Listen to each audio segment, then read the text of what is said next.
ఇంకా తెలంగాణ నినాదం ఉంది, తెలంగాణ ఉనికి ఉంది,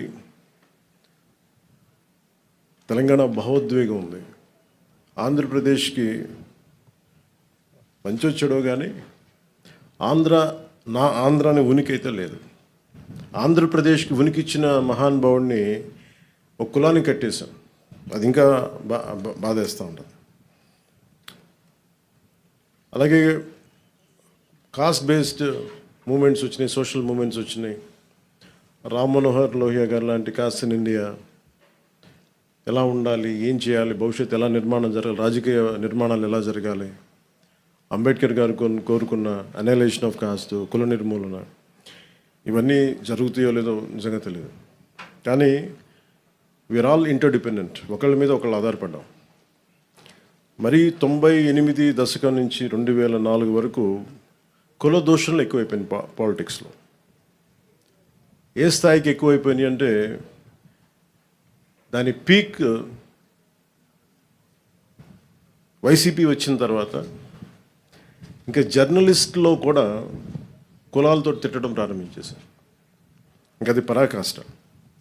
ఈ స్థాయికి మనందరం దిగజారిపోతే, అంటే ఒక నాయకుడు తప్పు చేస్తే, లేదంటే అంటే ఏ స్థాయికి వెళ్ళిపోయినాయి అంటే ఇవన్నీ లేట్ 98 నుంచి కానీ 2004-05 తర్వాత ఇంకా కుల దూషణలో ఏ స్థాయికి వెళ్ళిపోయినాయి అంటే ఒక సెన్సిటివ్ ఇష్యూస్లో తోసారు. ఇష్యూస్ని డైవర్ట్ చేయడానికి, ఒక తప్పు జరిగింది ఎవరైనా లేవనెత్తితే ఆ వ్యక్తిని కుల దూషణలతో తిట్టడం, ఏదైనా మాట్లాడితే సెన్సిటివ్గా అయిపోవటం, వీటన్నిటికీ ఎక్కడో మేము చరమాంకం పలకాలనుకున్నాం. ఇది జనసేన మూల సిద్ధాంతంలో ఒకటి కులాల ఐక్యత. అంబేద్కర్ గారు చెప్పినట్టు కుల నిర్మూలన జరుగుద్దో లేదో మాకు తెలియదు, కానీ కులాల ఐక్యత, కులాల ఇంటర్డిపెండెన్సీ, పరస్పర సహకారం చాలా చాలా అవసరం. ఈ ఒరవడి కనుక కొనసాగితే అడ్మినిస్ట్రేషన్ కూడా చాలా కష్టం అయిపోతుంది. ఒక వ్యక్తి తప్పు చేస్తే ఆ వ్యక్తిని నిందించాలి, కానీ ఎంటైర్ కులాన్ని నిందించే పరిస్థితులు. అసలు వైసీపీ ఏ స్థాయిలో ఉంది అంటే గతంలో చూస్తే ఒక ఎమ్మెల్సీ హత్య చేసి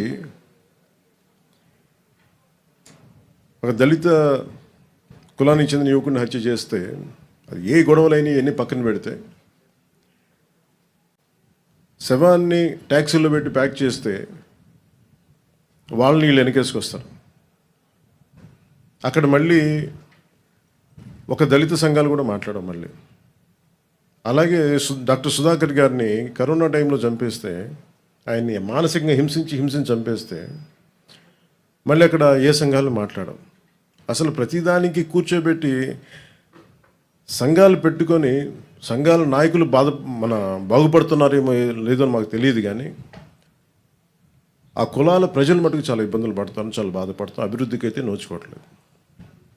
ఇంకెక్కడో ఈ మధ్యన మరీ బరి తెగించి వీళ్ళకి అధికారం పోగానే ఇంకా ఇష్టారాజ్యంగా తిట్టడం, కుల దోషణలు, కులాల పేర్ల మీద మాట్లాడటం, ఇవన్నీ ఎక్కడో చరమాంకం పలకాలనిపించింది. మేమందరం కూర్చున్నాం.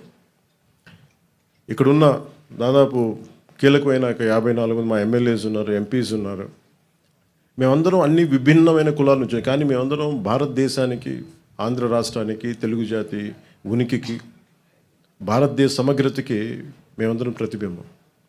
ఇక్కడున్న ఒక్కొక్క గెలిచిన ఎమ్మెల్యేలు కావచ్చు, పదవులు ఇచ్చిన వాళ్ళు కావచ్చు,